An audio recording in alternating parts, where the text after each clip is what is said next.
It's one of the last places you can come in the whole United States of America and feel safe to play in this creek. We love our county, we love our life, and we love our water and the way of life we have here. We don't choose to live in the industrial area. We live here because this is what God gave us to take care of. And without our water, nobody can live.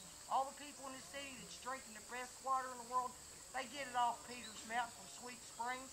It won 7 years in a row, the best water tasting contest in the world. We stand to lose this because we can't take a chance on risking our water.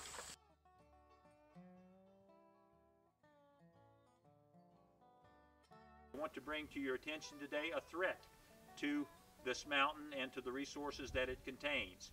That threat is a 42-inch natural gas line pipeline that has been proposed. It's called the Mountain Valley Pipeline, and one of the routes that has been proposed through Monroe County will pass about 1/3 of a mile southeast of this location on the little ridge there that you can see.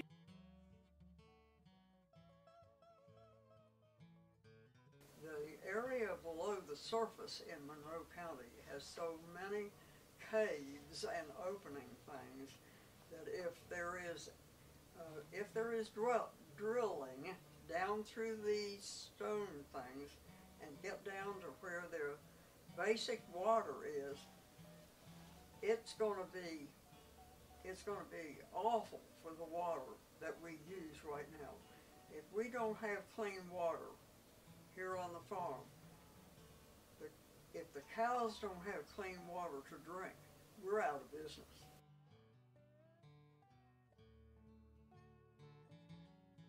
If we even let the thought of our water being dangerously contaminated, polluted, ruined in any way, it cannot be fixed. You can't clean it. Stand up and fight to keep this pipeline out of here, to save ourselves, save our county, save our water from destruction. Come in here, stand up and fight, and do what's right like our family and brothers from Standing Rock. Now, each one of you, your families has been here for generations. That you buried your mothers, you buried your fathers, your grandmothers and grandfathers.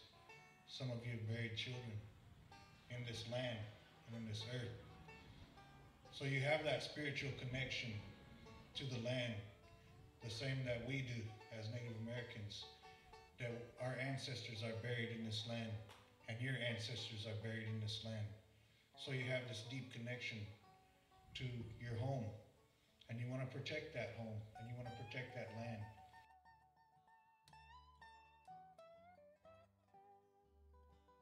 If you think that you're alone or it's just these people here in Monroe County fighting this, it's not.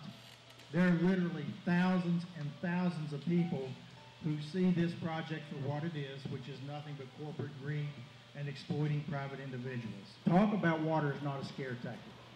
We've been saying all along that a pipeline like this has the real potential to compromise water supplies both in the public watershed and in private springs and wells. Always good to see fellow pipeline fighters. You know, we are pipeline fighters, we're water keepers, we're people of the land who are standing up to big corporations, and that is their worst nightmare. The only thing that is going to stop these pipelines is the people standing shoulder to shoulder despite differences of politics and everything else that they may try to use to divide us. You know, we deeply believe in all these pipeline fights across the country that there's 3 ways that we can beat them. The first is to end eminent domain for private gain. There's absolutely no reason in America that a private corporation can come in and tell an American citizen that they're going to take land against their will. So we got to stop that at the state level and the federal level.